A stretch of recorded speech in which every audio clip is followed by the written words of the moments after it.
Charles Hoberg, born in Sioux City in 1961. Well, I'm a teacher, I'm an artist, musician, I'm a traveler.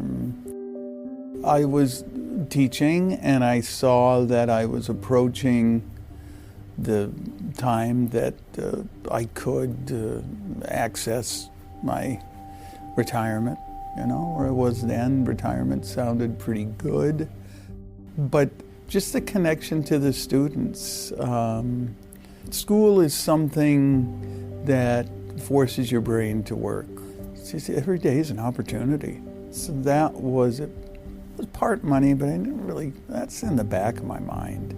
What kept me teaching was just that, you know, day-to-day exploration, hearing other people's versions so that I can learn or see things from other people's perspective.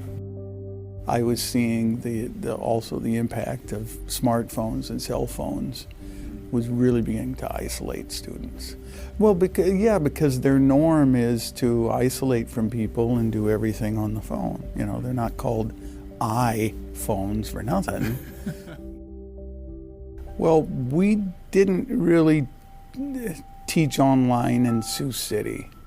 We were set up to, but we soon realized not everybody had connectivity at their home. So they sent everybody home middle of March, and we did not see students the rest of that year. But I can't help not feeling like we were guinea pigs for the state, for our governor, and our school district, and of course the state tells school districts, you know, something that they have to do, where so many districts around the nation all went to at home, you know, all went to virtual lessons. Our governor said, we're not going to do that. And every superintendent, including our own, with one exception, all acquiesced.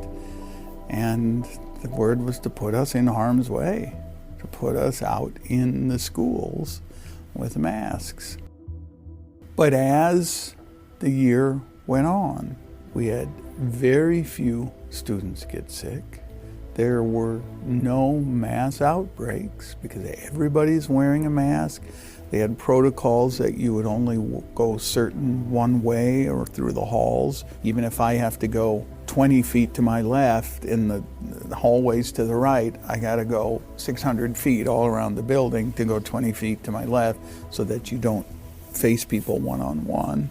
Every room had hand sanitizer. That year, there were hardly any colds, hardly any flus.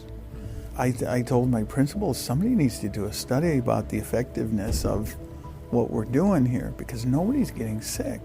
I went through less Kleenex that year than I've ever gone through in any year teaching. I always have Kleenexes for my students because they were all wearing masks. Not only were they not catching COVID, they weren't catching anything.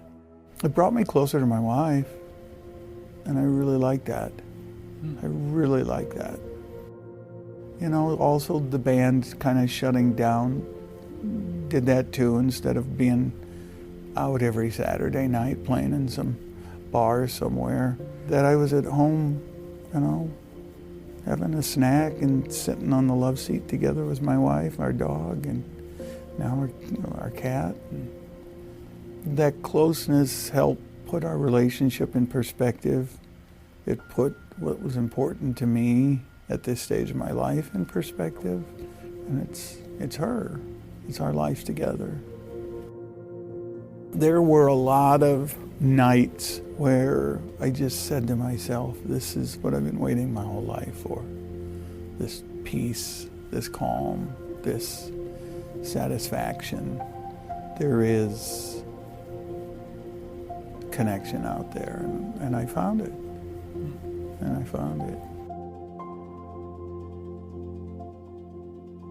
Support for Facing a Changed World an oral history of the COVID-19 pandemic, comes from the Margaret Ann Martin Everest Foundation, the Kind World Foundation, Humanities Iowa, the Friends of Siouxland Public Media, and listeners like you.